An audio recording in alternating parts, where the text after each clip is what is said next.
game bookmaking. All you need is tickets and chalk. Change the prices, take money and win. Done our dough, chaps. We've done our dough.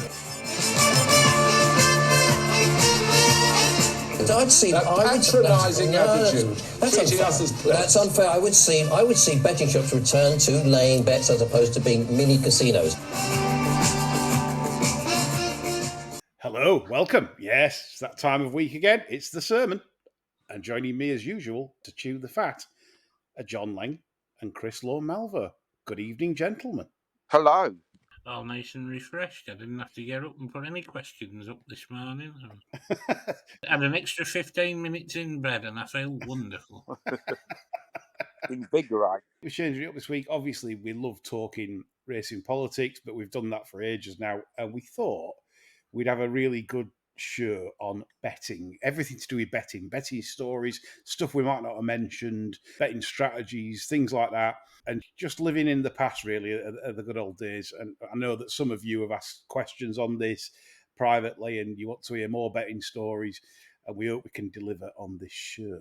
I'm going to start the show off, chaps, by talking about the state of the game, which, as we know, it is what it is. It's difficult. We all struggle to get money on these days. It's not a straightforward task in doing so. I've had a couple of questions on this from young punters entering the game. It's certainly, I would never advise it, but young punters that want to do it, I'm just going to give you some advice on potentially how you can keep an account. You won't like it, but it's the only way you've got a chance of doing so. Because as you know, if you start off with a betting account and you show good form and you're backing 2-1 shots that go 5-4 or 5-2 shots that win easy and so on, you're not going to last probably more than about 3 or 4 bets if you're lucky. So you've got to view that now as a wrong approach. And I'm afraid you have to play the actor or actress when setting up a betting account. You're going to have to buy a new device, a mobile phone or an iPad, something like that.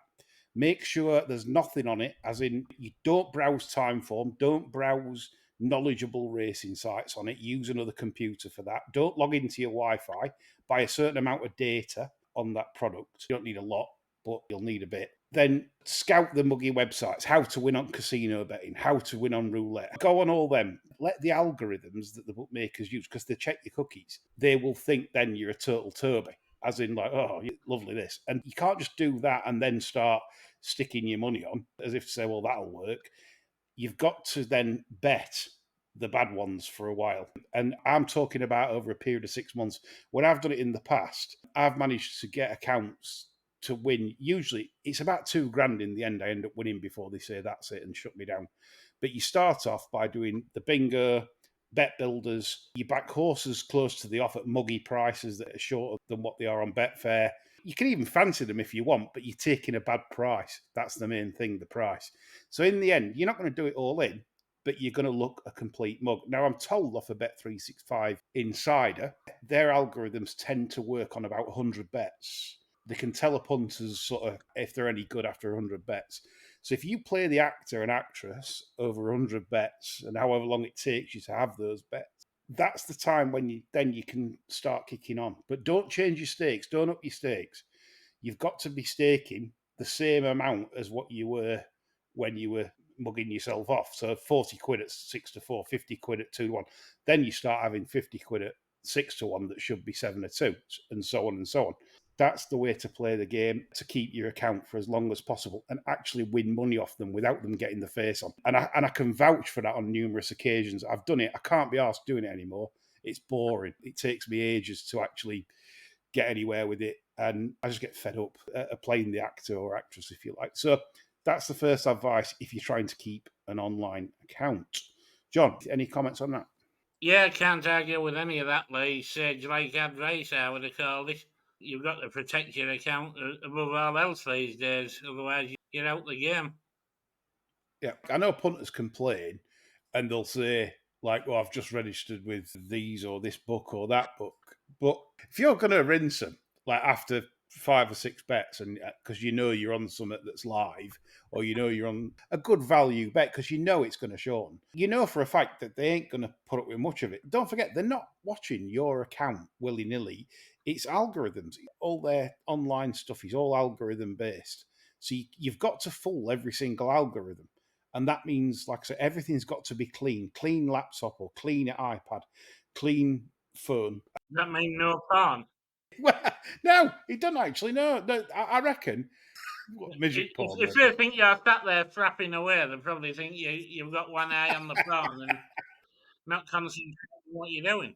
Exactly. That's a typical lad behaviour, isn't it? So imagine you go to acting school and someone says, right, you've got to play blogger. So you start watching porn. Yeah, that's what you've got to do. Go. So you can do all that. You just can't look shrewd at any point.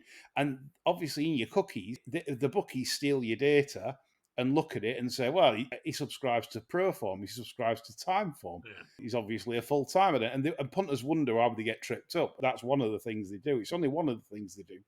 But you just got to keep that clean. Well, apart from porn bit.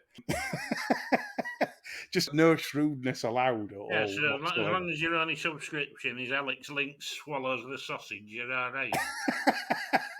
That, yeah. Because that's a stereotypical lads, isn't it? Well, I would have thought so. You've got to represent them. That's what you've got to do. And I promise you that if you do that and you get through 100 bets, you'll get your bets on no problem. But then, idiot way to do it is obviously increase your stakes or back one that you know is the biggest mega rick ever.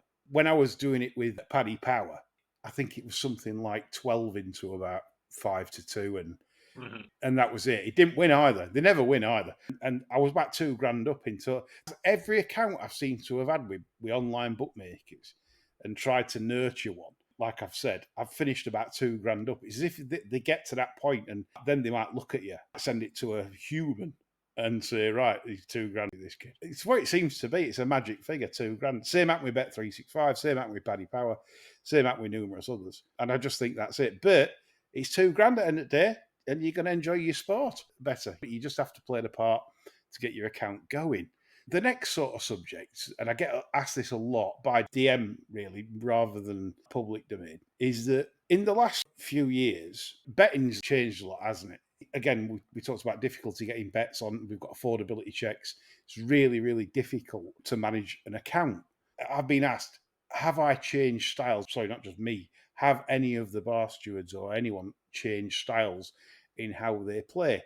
For me, personally, I've discussed this on sermons before, it comes down to money management. I haven't deposited since March. And you've known me a long time, John. Yeah. I'm a crazy fool. I'm B.A. Baracus. It's mental, that stat. I haven't deposited since March because I'm an aggressive player. Don't mind having it on. Yeah. I've completely changed. When the bank starts getting low or lower, I will change accordingly. There's no point in depositing. We don't even know guidelines what's come in since the 31st. Andrew John Rhodes, he's absolute motley crew. 500, isn't it now? It's supposed to be 500. So imagine, say if I do my banking next week, assuming I want to put my normal amount in, 5 or 10, whatever, they're going to come and say hello. Oh, yeah. And I don't want that because it's an intrusion into my world again. They'll be asking me all sorts. I think that's how it is. And I'll be honest, I have to accept a more moderate outcome, wage, if you like, out of the game.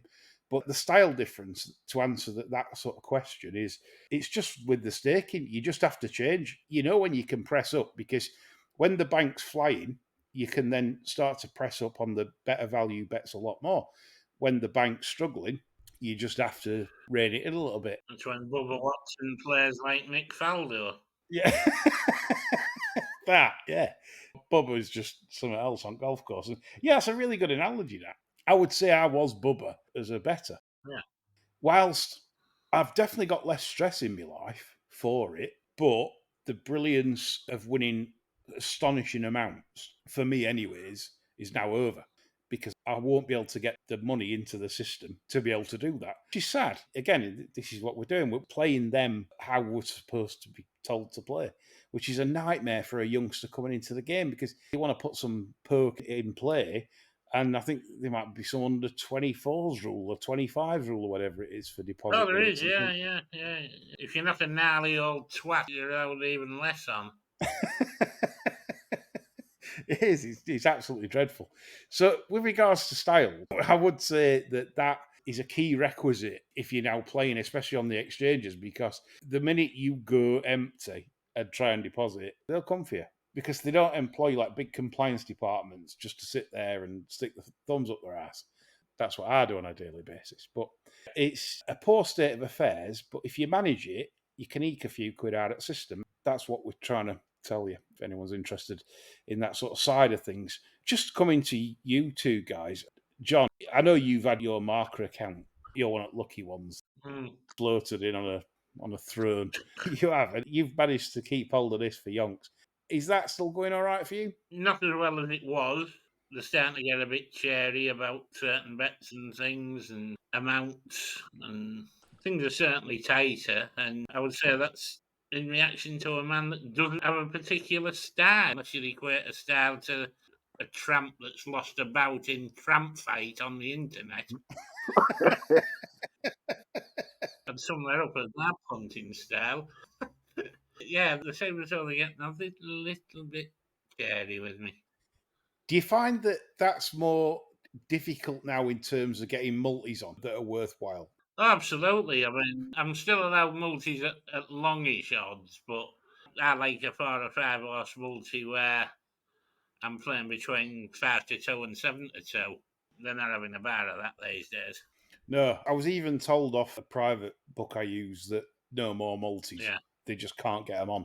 Chris, how do you find it when you try and get a multi on? Are you still all right? Yeah, still all right. But bear in mind, I restricted everywhere because I used to bet a fair bit bigger than, well, a lot bigger than I did now, but never in huge sums. And I was one of the first swathes of people sort of a decade ago to get heavily restricted. And now everybody's heavily restricted. But I've got 2 accounts that don't seem to apply any restrictions. But bear in mind, I'm betting in precisely the amounts that they want people to bet in, 5 or 10 scores, etc. So I have no difficulty, but I dare say was in a position to ramp up the stakes by even a multiple of 3 or 4, I'd start to see those restrictions bite. But for now, it's not even beer money, it's chump change. So I'm okay, but only because I'm well within the guidelines. But and that's sad, isn't it? Because you look back and years ago, you'd think nothing of having 100, 200 quid on something at a price, but you couldn't contemplate that now. And I was punished for that. I had a good card at one point that was hammered, and that would have been as early as, well, in fact, I say 10 years, in 2005. It's one of the first people, sort of recreational punters, that getting hit. And I was telling people, and they're going, what do you mean restricted? Yeah, they're closing my account or restricting me. But little did I know, sort of 20 years later, everyone's subject to it, and it's mad, isn't it? You tell people that don't bet, and they don't believe you. They think that's rubbish. No, in the normie world that slag gambling off as being harmful, etc., think that it's impossible to win. You cannot beat the bookie. You never see a poor bookie. All the cliches come out. And this is the thing. No one's trying to be smart asses and say, right, well, beat this price. There's many times I don't beat the price. Even now, there's many a time I've backed a horse at 6 on the machine. If a bit of money pops up, it got off 10, 12. Yeah. So I'm either wrong or shit. You're not totally shit. That's the motto of the podcast. Not totally shit, exactly. They don't want to take the chance. That's the problem. They're not giving you a chance to prove them right or prove them wrong. You know the game is gone when people who long term will lose money are restricted after half a dozen losing bets. And that used to be a mark of somebody that knew what they were doing or were getting told things that was warm. Now, anyone's getting restricted. So people are going around saying, I'm restricted, therefore I must be a shrewd nut. And I often think, I haven't got the money, nor will I ever do. You kind of want to take these people on because I'm sure that 80% of these people you will beat. You can't tell me that everybody is shrewd. They're not. We know that most people do the money in the long term. And I just think it's cowardly. I think they should take some of these people on because there's money to be had. Yeah, but again, we've touched on this on past sermons regarding, this is the one sympathy I do have for the books in terms of Eckies. And I know for a fact that if I was a bookmaker and someone was all right, but was losing just 3% on a year, their account is worthless to them because of the Eckies. And I get that. And I get the bookie argument on that. Yeah, good point. Only thing I defend the bookies on are the Eckies side, and that needs to change. And obviously that's a different show and a different subject. But I know what you're saying, Chris. It is bizarre.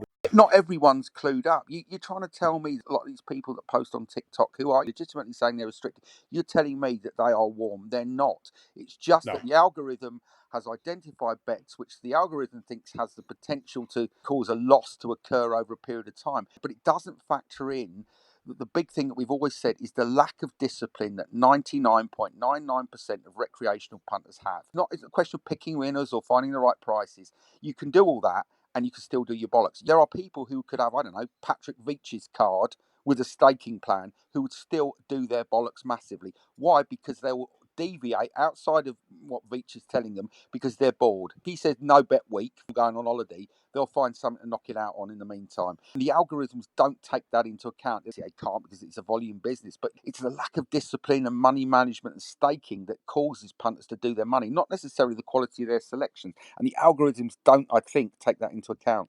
And that's why they restrict them. Absolutely. And I'm not going to sit here as the bastion of brilliance or anything like that and say that I don't lose the plot sometimes, because I do. I don't these days, only because it's like I'm forced not to. Yeah. But back in the day when it didn't matter about putting 5-10 in your account, how's a basketball there, Chris? Oh, fucking yeah. Oh, Jesus, the bloody dog's there. Christ. I'm not coming round yours. We got fucking burgling for, so you're welcome to come in, no problem. I'll have a tenner on the Border Collie. Oh, Christ, yeah. I'll leave without a leg, I think. They're bastards. They are bastards. They protect what little we've got with remarkable zeal. But my point is, you're right. Football season, Monday night, football going on, blah, blah, blah. And people will, even the most clued up punters will end up having stupid bets on the football, on the tennis, because they're bored. Yeah. They may have the greatest card in the world. You could have Barney Curley on the other end of the phone in his heyday, telling you they will still find a way to lose. And I think that's the trick that a lot of the big bookmakers miss. Play the punter as far as you can, which, I think Ben Keith tries to. I don't know how successful he is at it, but that's a more nuanced approach, isn't it? Because you can lose no matter who's telling you because you're not disciplined. And that's the difference between recreational punters and pro punters. Well, John, look at me that day when I lost my head at York. I did something like $7,000 on Ailey Turner to be on something to be placed, and she gave it an absolute howler and didn't even bother in the last 50 yards and could have got third but couldn't be arsed. Berserk, and did my world record of 42 in a day, like 42 grand in one day, because I'd got the needle, the red mist came, and that was it, and I'd just lost the plot. I'm punting all sorts. And I lost the plot watching it. But you're right, isn't it? Because you want to try and recover the feeling, self-validation, euphoria, dopamine hit that has been robbed from you. You've been cheated. So you don't want to say, fuck me, that was terrible, tomorrow's another day.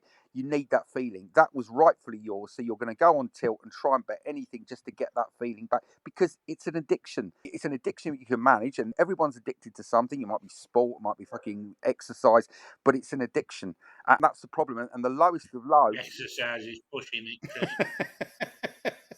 Yeah, right, ice creams and fucking cakes. But yeah. The point is that it's an emotional game as much as a spreadsheet game, and it's run by accountants now, and they all want people like me, fiver and tenner merchants, and we'll carry on long past everybody else who's serious has been shut down. But what's there going to be to bet on for people like me? Nothing. Football, fiver on the football, whatever. One of the best players on Betfair in the game is my good friend Christian Strange with Coos Racing Club. And he's still doing it to this day. He's still having major success on the exchanges. What I would say is that I've seen him absolutely lose the plot the same as I did that day. I've worked with him when he's done it. Remember that famous thread, John, on Betfair, Coos comeback thread? Yeah. He proper lost it and he did like 200 grand in or something. I don't know if it were in a day, but over a period of time. And he had to do a thread to keep him on the straight and narrow. And he managed to build it right back up and more. Without blowing smoke up his arse, he's outstanding at what he does. And even to this day, he's still doing it. And to say, oh, you need discipline, you do. But it's sometimes very hard not to see the red mist. Chris, you know what it's like, right? So imagine you've been given 2 bets or something. And it could be like 6-4 shot in a maiden. Jockeys is down. Yeah. It gets beat on the line. You're furious. Your second bet gets beat in a photo. Yeah.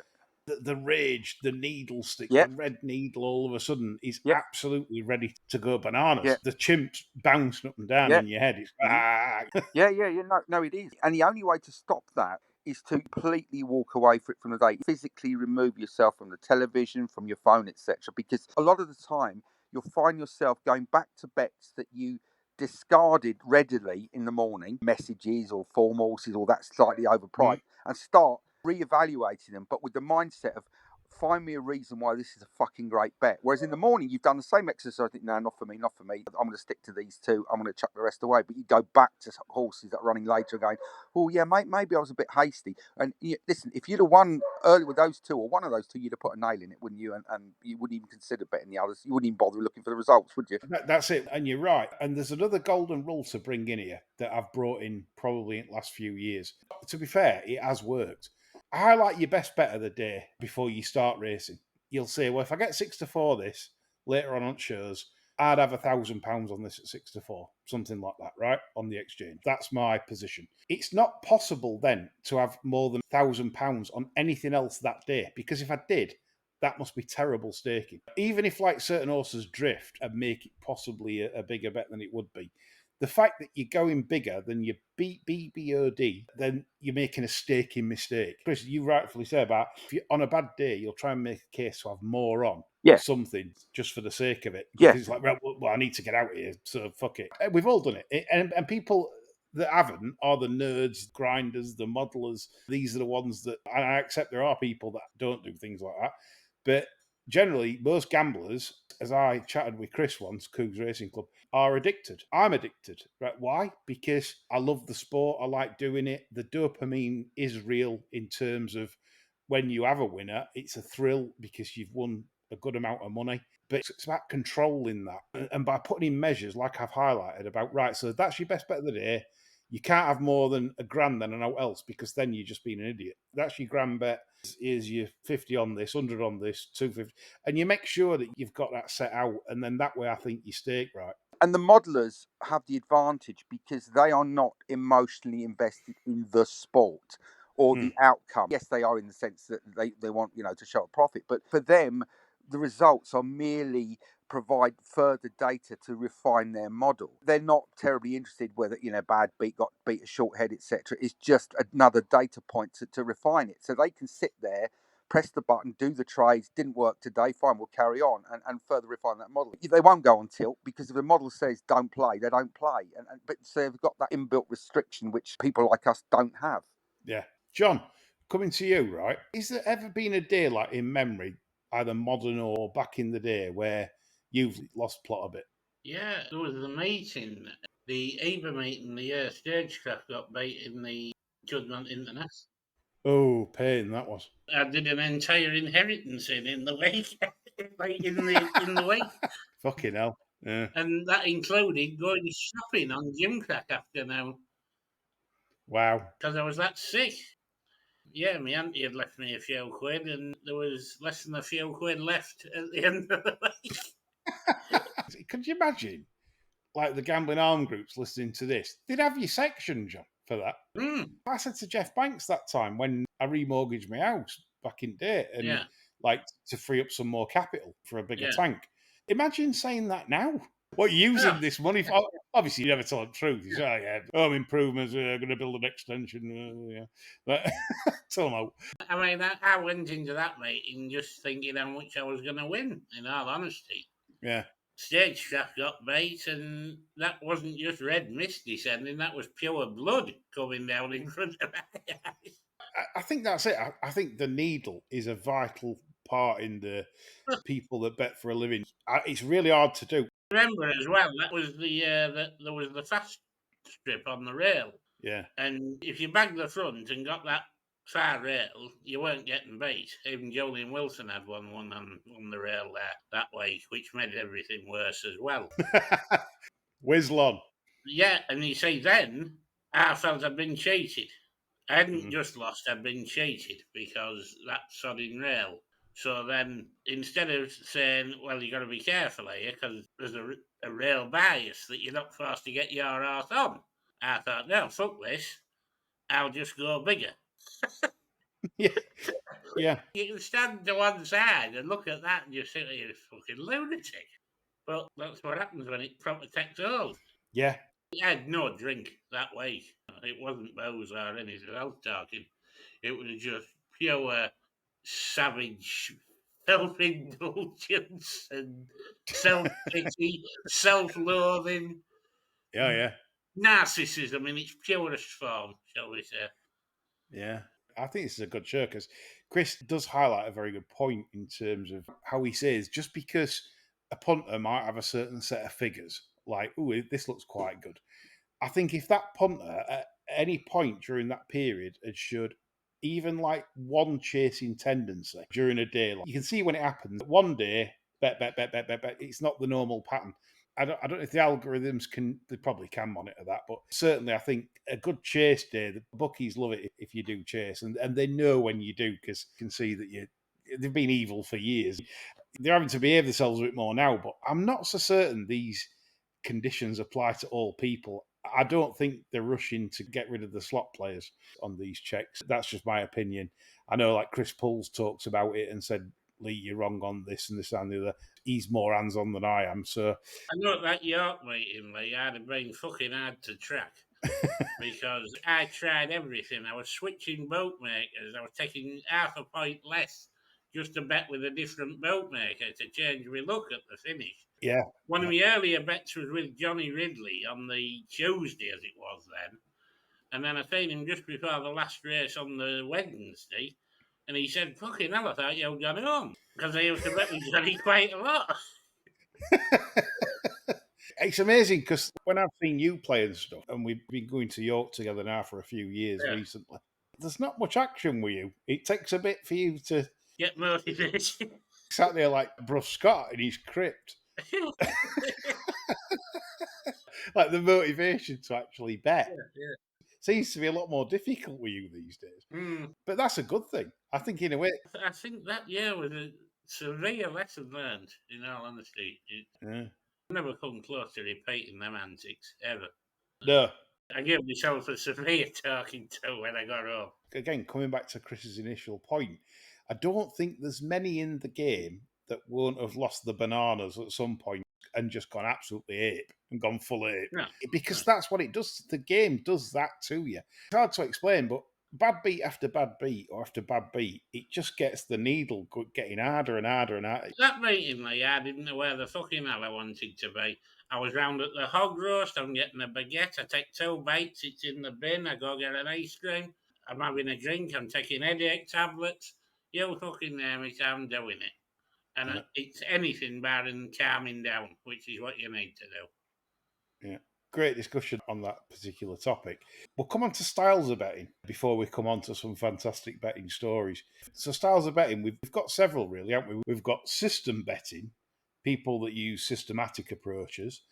We've got just outright punting, that could be in running, whatever, on Betfair, and trading, where you might do a bit of trading on Betfair or back a horse and green up. I want to bring Chris in here. Chris, what do you think of system bettors? Are they nerds? They probably are, but that doesn't mean to say it's the wrong way to approach it, because quite plainly it is. And if you want to make money, as you say, largely ignore information, tips and whispers. As we know, the evidence suggests that 99% of information that you or an individual can get hold of is rubbish. Yeah. You're not talking about the information that the lads get. You're talking about work riders, aren't you? So I think system bettors, I think that's a better way than information play. Even though most systems are rubbish, they're not necessarily worse than what some coked up work rider tells you. That's my view anyway. Yeah. Did you ever see that film, Revenge of the Nerds? No, I didn't actually. I didn't. John, have you seen that one? No. I kind of have a feeling. I feel that I know what a nerd will look like in that. Honestly, please, I want you both to watch it, and I want every bar stewards, if you haven't seen it, to watch it. It's absolutely hilarious. Just digressing, but that is a top film, Revenge of the Nerds. Brilliant. John, you'd like. I know type of stuff you like, and you like that. I need you to watch it. I'll fish that out. Get it watched, and it's a good laugh. So system betting, I did it in the past. It weren't really revolutionary. I was surprised that it was just so underfished. The old 1 to 5 day system of absence, and we run it for Cricket Syndicate. There were more to it than that. There were lots of other algorithms. It weren't just 1 to 5 days, back them all. And it won absolute fortunes. And I mean fortunes. Do you know what I put it down to, John? Why it did make a lot of money? Because in 2005, how many trainers, and that were my logic, would have the facilities they've got now? Oh, absolutely. So they couldn't get them fit. No. So no matter what the trainer said, oh yeah, I've got him fit, I've got him fit, all that bollocks, they couldn't get him fit. And the 1 to 5 days, of course, were rippling fit because they just fucking ran a good race. And the logic applied, it was immense. It was making about 28% ROI. We'd absolutely got the cricket lads together, got a syndicate, and we just made absolute fortunes. And I know it sounds Chris Pooley, but and people would rather hear us lose, but that was one good bit in my life, and that was system betting rather than actual looking at form and videos and everything else that we do now with sectional time, paddock, whatever we do now. We kind of move on. So system betting, I think it still has a place, but there is an argument to say that if you do find a systematic way of making money from the game, eventually the edge tends to get eradicated because someone else will see it. It's a bit like probably trading on stock market models, things like that. Someone spots an error in the matrix, the glitch. There'll be other traders that can also spot that. So it has a limited shelf life, system betting, but it is worth keeping an eye on if you see something with your own eyes and it's backed up by data.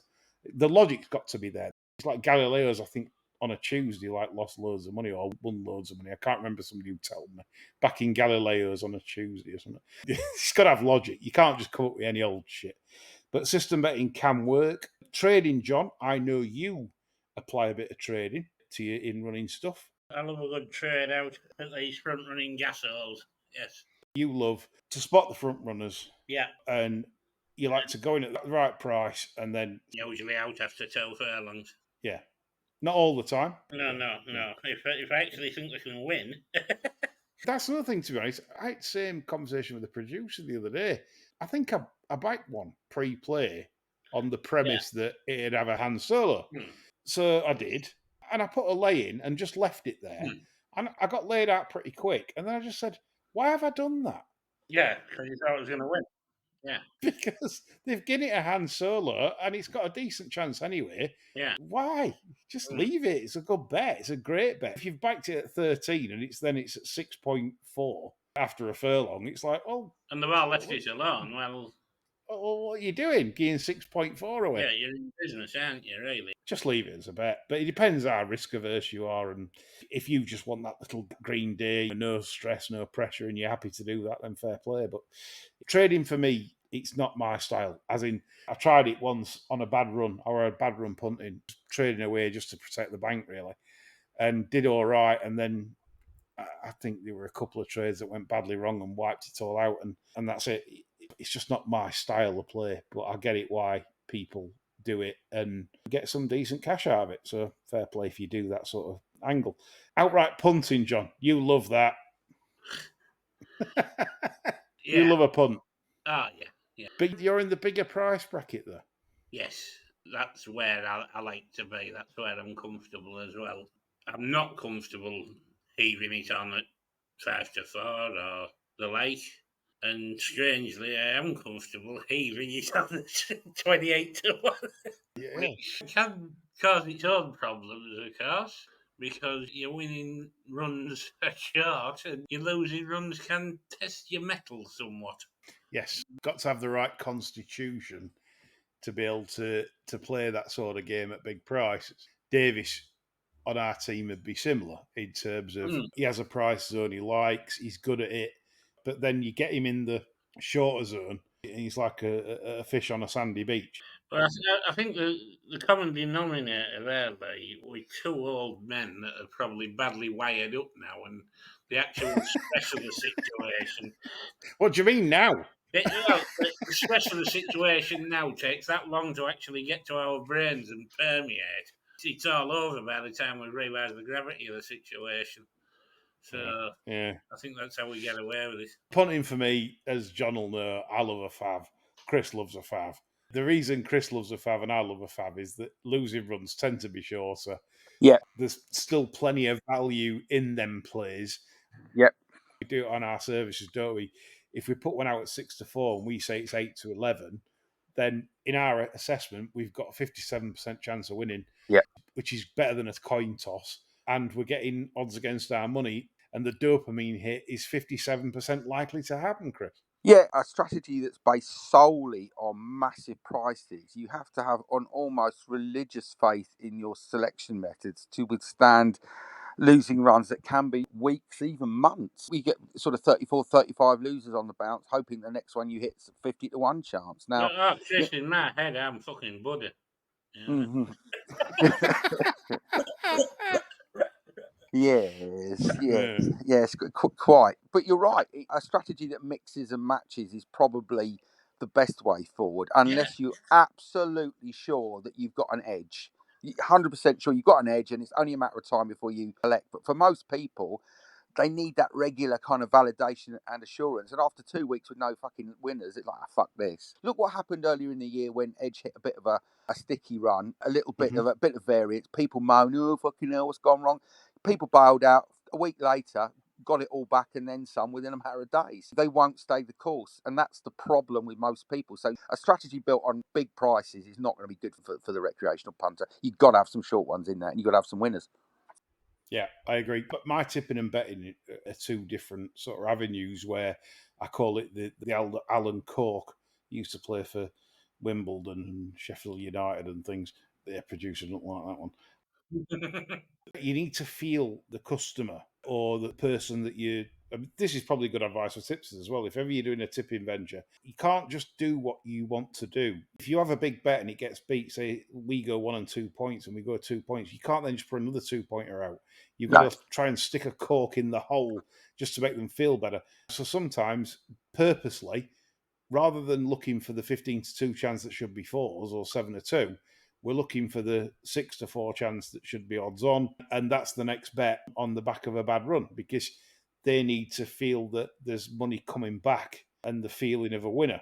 Totally. And why do you think the odds 2 tipsters only ever put up short ones? Yeah, they want to get paid, but they know that even if they gives an odds 2 bet 25 quid or something that starts 8s and finishes 7-2 and gets beat, that punter's gone. Doesn't matter. That punter is not going to stay for the next 6-7 bets. See the edge that guy's got and will stick with it. They won't. So that's why it's always 11-10 chances, even money chances, because that keeps customers interested. Notwithstanding the fact that overall you're probably going to break even or even do money, but it's about giving people a winner. So you're right. That's what people want. It restores confidence. It restores optimism. That's how it rolls. So coming on to the last part of like how people bet, and I know a lot of people like this. I know a hell of a lot. They wouldn't give a shit what I said, John said. No. They wouldn't give a shit, right? But they would listen to a jockey or a trainer or a work rider. Yeah. You like that as well. So. Oh, yeah. Fucking love it. Hang on, Paul Doe's on the other line. He's got one tomorrow. Yeah. He's got a strong one. Max. You highlighted it earlier when you said you had a card back in the day that was a proper card. Obviously, there are proper cards and there are just sort of work rider tips. It's amazing because I've had a few bookies mark my cards on what trainers and jockeys are backing with on their probably marker accounts, whatever, and they're absolutely shit. Yeah, yeah, they are. You go skin. Most are, and that's the problem. Never all information is always bad. That's not the point. No. Because occasionally there are people who Chris Paul will say there are some trainers that will have the fucking shirt off you. That good. But the likelihood of you getting that information and it's the genuine information is next to nil. It really, and if it does, it might happen once a year by chance. But everybody assumes that those closest to the horse know what they're talking about. And that's particularly true on unraced horses like bumpers, 2-year-olds, 3-year-old maidens, but because the work riders never factor in how the conditions of the race or how that horse is going to perform first time in public. That's the issue. And the assumption is that because they ride it out every day, they know best. I did get some info many, many years ago from a sort of a journeyman jockey who used to, in those days, which he could do it, used to ring me from the weighing room. And he was absolutely fucking mustard. And I mean mustard. And one day he rang me, and I'm sort of moving to betting stories. He said, like, they got one in the next. What is it? One with Richard Quinn on. Yeah.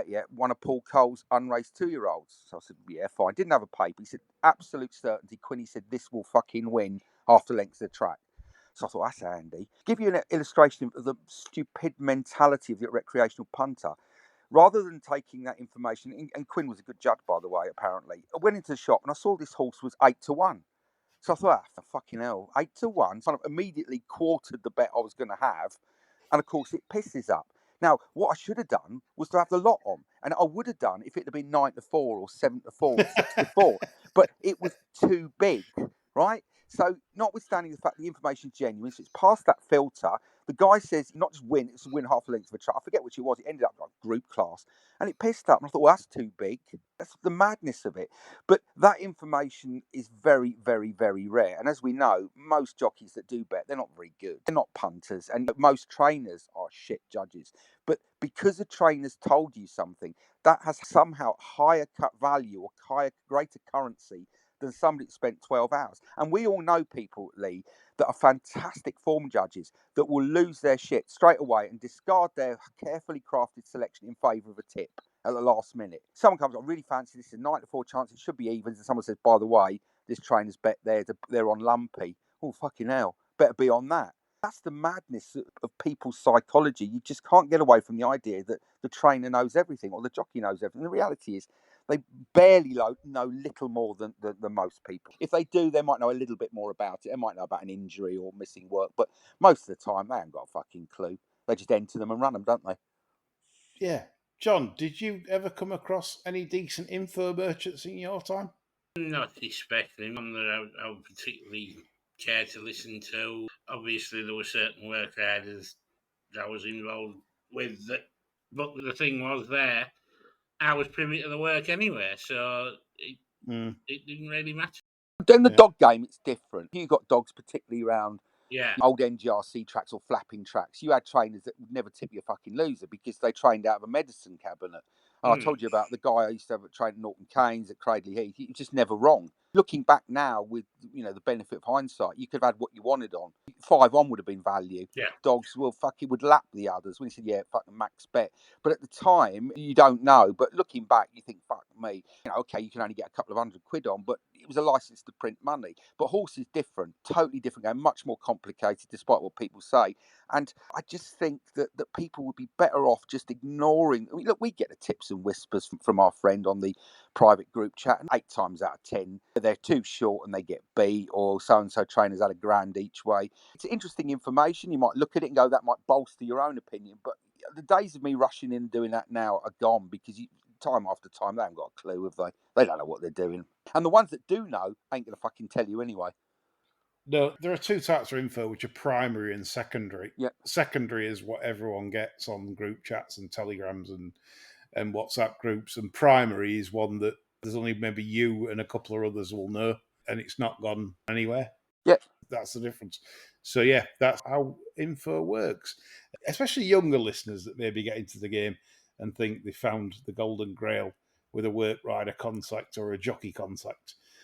Most of these guys have got loads of punters, haven't they? That's the thing. You're not special. They are promiscuous. They will tip up to anybody that they think is going to put them, a score on or give them a 50 out of it. So you're one of many. So straight away, the market's ruined, isn't it? But I remember Dave Wintle telling me he had a pal who was a good judge and a decent work rider at Mark Johnson's. And he told me, he said that this guy is riding, I think it was a 3-year-old maiden or whatever, had a couple of runs. And he's keeping this horse, his ability, concealed from absolutely everyone in the yard. Right, so no one in the yard knows what this horse can do. I think he'd ride out with fucking another ton of lead in the saddle. John would know all the little tricks, etc. Johnson, nobody in that yard knew. And he said the only person that knew was Wintle. And Wintle was charged with getting the dough on. And that was one occasion when it worked. It opened up at, 11-2, drifted out to something like stupid like 12s because the guy just had his £200 on, and it absolutely pissed up. Now, you looking at that, you'd conclude that was, totally unexpected, correct. You think, oh, well, that was just a fluke result. And no one in the yard knew what that was capable of. But the guy on it every morning knew exactly what that could do. And he plotted that up for 9 months just for himself. So that does go on. But you ain't going to get to hear about that unless you're dead lucky. And it was only because Wintle knew him and used to work for him and he put the dough on for him. And listen, it didn't cause any ripples in the market. The guy had £200 on. That was enough to buy a holiday or whatever for him. And that was it. But that's proper information. And if you knew that in advance, you'd fucking think, yeah, we're going to go to town on this. It's a massive price. It's got a ton in hand. But if you'd have spoken to Johnson or any of the head lads there, they'd say, oh, no, fucking moderate thing, you know, pretty paceless. We're just going to give it a couple of runs and see what it's like. But it wasn't. It was a really, really decent horse. I forget what it was called now. And it went on, I think, to win a listed race. But it was at Carlisle or somewhere, 5-runner race and drifted like a barge. There you go. All that glitters is not gold. So from my perspective, I'm done with the Appleby even money chances and variants, this and all that. Because at the end of the day, you have to be right nearly all the time. 50% strike rate's no good at evens, 11 to 10. It's not worth it. So you might as well just fucking discard them. And you'll get more pleasure out of watching a lot of even money chances of those yards getting beat than ever you will when, you know, betting them. Yeah, good stuff. Right, stories time. Mr. John Lang, I'm coming to you first. I'm intrigued because the article you wrote back in the day on the old Barsters site, some will have read and seen, but I'd love this going out audio as it is now. Can you talk to me about your Alex Higgins tale, please? Well, back in the day, a very good friend of mine who I used to go racing with, Bob Burns, sadly passed away. He's no longer with us. He used to do all the snooker tables in the area, recovering, recushioning, doing the house slates, everything like that for him. And as a result, he had a lot of contacts in the snooker world. And besides going racing with me a lot, I was quite social with him as well. We used to have a drink. He phoned me up. He said, "Are you busy at the weekend?" I said, "Not really, no." He said, "Good," he said, "you can come with me. We're looking after Alex Hurricane Higgins." I was like, "What do you mean looking after?" And I'm thinking, well, has he gone incontinent or something? He said he's coming up to Middlesbrough to do a series of exhibition matches, and the sponsor wants somebody to sort of keep an eye on him, make sure he turns up. And Bob had got landed with the job. As a sort of knock on from that, he wrote me in. We had to pick Higgins up at the station, as you'd expect. Ankle-length overcoat, fedora, showcase, and very little else. Jumped in the car. We were supposed to take him to what was the Dragonara Hotel in Middlesbrough. And he said, "Oh no, I need to make a stop." Because he wanted to go to a betting shop. He opens his bag and he's got a biscuit tin in this bag. Flips the top of the biscuit tin, there's notes of all denominations in there. He grabs a handful of them, goes in the betting shop, and he was in there about a quarter of an hour, and we were like, well, do we go in and say what's happening? Anyway, he came out. He said, "Oh, that was hard luck." Johnny tin. We said, "Well, your first exhibition's in like 45 minutes, Alex. You're probably not going to be able to get you checked into the hotel. You'll have to go straight to the exhibition." "Well, I'm not going straight to the exhibition. If I can't get checked into the hotel, I'm not going on." So we had to go to the hotel, phone where the first exhibition was, tell them we were running a little bit late, while he has a freshen up. We were waiting in the lobby for him to come back down, supposedly freshened up. Half an hour in, we realised he'd already come down from his room and he was in the hotel bar. We had to virtually drag him out of there and get him to the first venue for the exhibition. He was full of hell in the car all the way there. He challenged somebody to a game for 500 quid at this first venue, and he said he would only pot yellers after reds. Brilliant. I think he potted one yeller, and this bloke beat him, and he said, "Well, you'll have to take it out my fee." So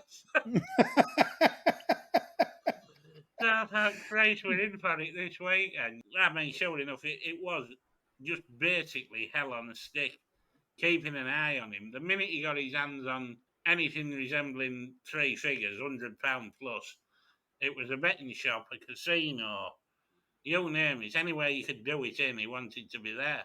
And I think over the course of the weekend, I probably got about 2 hours sleep. It was absolutely non-stop tension and pressure, and that man lived his life like that. I mean, I had 3 days of it, and I was absolutely fucking fed up. Apart from living on the edge, that's how he played, didn't it? Completely. He was in a place before an exhibition started. He was just knocking balls around. Some of the shots he was playing were fucking ridiculous. Yeah. Just like everything thumping into the back of the pocket and that, and ridiculously good. But an absolute victim to his own nervous system. Yeah. Great memories there, John. Brilliant to be involved with a character like that, even for a weekend. Wouldn't want to repeat that weekend. My God. They say never make your heroes. I mean, he was my favourite player and always will be. But Yeah. Jesus Christ, I would not want to be in a car with him ever again. Yeah. Chris, coming back to you, sir. I want you to finish the show off. Obviously, Chris used to run and help out with anti-Honeyball syndicates. Yeah, So fell out with him as well. One of many I thought fell out with, but well, that's it. That's what people are there to do, aren't they? We're there to fall out with them. look, he was very, and probably still is, really, really, really cagey. And the lengths he would go to put people away was extraordinary. And part of that was to put, if you remember, his now wife, but at the time his partner, Rachel Green, used to ride all the Honeyball bumper horses. Yeah. And I do remember one particular time, a particular horse, and he was very, very kind of doing a little tour of the yard. And it's, what about this one? What about that one? Oh, yeah, no, very moderate, big raw thing, not particularly forward. We'll probably give him a run in a bumper, not really sure, locally bred kind of thing. And I followed him into the office one day afterwards, and he took a phone call. But what he didn't realise was that he had his phone on speakerphone. And he was chatting away, and I think it might have been Frank Berry on the phone. And what seemingly transpired was that a horse was due to be bought by JP. So I thought, that's handy. What is it? He's chatting away and starts talking about the pedigree, etc. So I'm looking down the little sheet that he'd given me, and it was this horse that he described as next to useless. So I thought, well, that's interesting. Maybe he's putting JP away, but I thought, well, that would be really stupid because, of course, everybody wants to train for him. And then I think Berry must have said, where are you going to run it? Oh, it was Worcester or something. Obviously, then there was a sort of a muttered conversation. He said, this cannot possibly get beat. Tell your man, he said, that you can have what he wants on this. This will lap them. So I thought, that's fucking handy. So I was looking through the entries when I got home, and sure enough, this horse had an entry in this race. It's one of those where you don't know where JP gets the money on. And I think it opened something like 9-4 and drifted like a bard to 9-2. And it gets you wondering, doesn't it? If they change their minds, this off, etc., etc. But I bet it anyway, and it won without her moving a muscle. You could have strapped us three on it, and it's still a one. And the following week, sort of entered up again in JP's colours. The moral is people rely on information. The stuff that trainers really do know that's of value to punters, they will do everything to keep that away from it. And nobody in the yard, as far as I'm aware, none of the owners who had multiple horses knew a fucking thing about it. Nobody. And it was only because I was eavesdropping that I managed to get the inside drop on that. And obviously JP may have bet it, I don't know. Even on the day of the race, I spoke to him. Honeyball said, he said, I won't win, it'll be out of the frame. Wouldn't waste your money, he said. Wouldn't waste your money, it's useless. And JP bought it for something like 100 odd grand the following week. So either that grew up an extra pair of legs in that week, or they're keeping it under your hat. So that's an object lesson when people get tips. You've got to ask yourself, where's it come from and who benefits from you knowing about it? That was your Bud Fox moment for Gordon Gekko, wasn't it? Totally. Totally right. Yeah. And that's the point. The stuff that's worthwhile, they're not going to tell you. And that's the thing. And he looked me square in the eye and said, no chance. No chance at all. Hopeless. Another super story there. Great stuff, Chris. Great stuff, Job. And I hope you enjoyed this show. I think we've certainly covered a bit of ground here on betting, which doesn't get talked about anymore on the mainstream channels as in depth like this. And I think it's nice to hear stories like this from John, Chris at the end, and some strategies that we pointed out earlier and some life lessons. So I hope you've enjoyed that, folks. And I know there's some seasoned campaigners out there that will know it all and say, yes, I've heard all this. Yes, we understand. But also there's younger listeners that maybe not au fait with how the game works. So that's all from us on this different kind of show. We're back next week. Of course, it is the Champions weekend at Leopardstown and the St. Ledger. So there'll be plenty to talk about next Sunday as per. That's all from us. Bye for now.